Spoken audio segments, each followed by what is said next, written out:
माननीय अखिलेश यादव जी, मंच पर आसीन कांग्रेस पार्टी के पूर्व अध्यक्ष, लोकसभा के सांसद, जिन्होंने 4000 किलोमीटर की भारत जोड़ो यात्रा निकालकर लोगों को जगाने का काम किया, राहुल गांधी जी, आदरणीय प्रमोद तिवारी जी, समाजवादी पार्टी के समस्त नेता, कांग्रेस पार्टी के नेतागण, आम आदमी पार्टी के नेतागण, आप सबका हृदय की गहराइयों से अभिनंदन करता हूं कि इतनी बड़ी तादाद में मौजूद होकर आपने बताने का काम किया है कि अखिलेश यादव जी कन्नौज से बहुत बड़ी जीत हासिल करने जा रहे हैं, बहुत बड़ी जीत। साथियों और दोस्तों, मैं हाथ जोड़ के आपसे विनती करने के लिए आया हूं, इसलिए आया हूं कि राहुल गांधी जी ने रामलीला के मैदान में कहा, अखिलेश यादव जी हर सभा में कह रहे हैं कि ये 2024 का चुनाव अंतिम चुनाव है। भारतीय जनता पार्टी अगर गलती से जीत गई तो ये संविधान को खत्म करेंगे, आरक्षण को खत्म करेंगे, चुनाव को खत्म करेंगे। अपने वोट को बचाने के लिए इस बार वोट कीजिए और बीजेपी की जमानत जब्त कराने का काम कीजिए।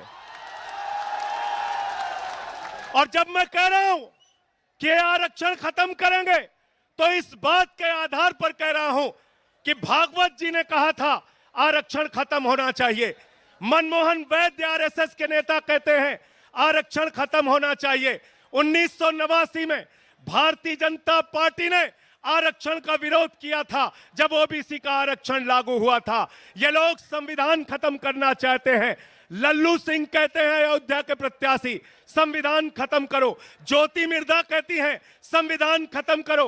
अरुण गोविल कहते हैं संविधान खत्म करो। अनंत हेगड़े कहते हैं संविधान खत्म करो। अरे जो बाबा साहब का संविधान खत्म करेगा, हम उसकी राजनीति खत्म करेंगे, यह संकल्प हमको लेना है। इतनी नफरत है भाजपा के मन में, इतनी नफरत। 5 साल तक मुख्यमंत्री रहे अखिलेश यादव जी, 5 साल तक। और जब अपना घर खाली किया तो भाजपा के लोगों ने गंगा जल से वो घर धुलने का काम किया। इतनी नफरत। अभी कुछ दिन पहले कन्नौज के अंदर अखिलेश यादव जी एक मंदिर में चले गए, उस मंदिर को गंगा जल से धुलने का काम किया। इतना अपमान करते हो आप, इतनी बेइज्जती करते हो आप, इतनी घृणा है आपके मन में पिछड़ों के प्रति, दलितों के प्रति। मैं आप लोगों से निवेदन करने के आया हूं, जो अखिलेश यादव का अपमान हुआ, अपने वोट की ताकत से उसका बदला ले लेना। तैयार हो सब लोग? तैयार हो ना?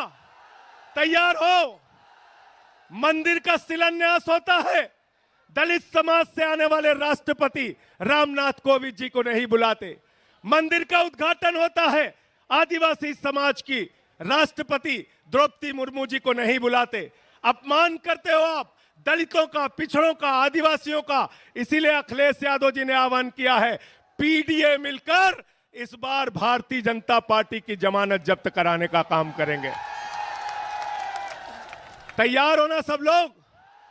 मोदी जी क्या कर रहे हैं? कह रहे हैं 400 पार, 400 पार, 400 पार।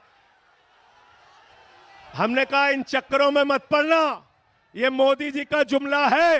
गए थे बंगाल में, बोले 200 पार, 200 पार, 200 पार, आई 73 सीट। गए झारखंड में, बोले 65 पार, 65 पार, 65 पार, आई 23 सीट। गए हरियाणा में, बोले 75 पार, 75 पार, 75 पार, आई 40 सीट। गए महाराष्ट्र में, कहने लगे 150 पार, 150 पार, 150 पार, आई 105 सीट। गए कर्नाटक में, कहने लगे 130 पार, 130 पार, 130 पार, आई 65 सीट। गए दिल्ली में, कहने लगे 45 पार, 45 पार, 45 पार, आई 8 सीट। गए मिजोरम में, कहने लगे 21 पार, 21 पार, 21 पार, आई 1 सीट। अब कह रहे हैं 400 पार, 400 पार, 400 पार। जनता करिए तड़ी पार, तड़ी पार, तड़ी पार।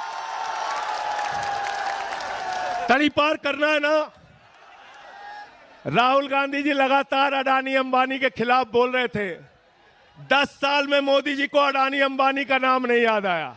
चुनाव में अब कह रहे हैं अडानी के खिलाफ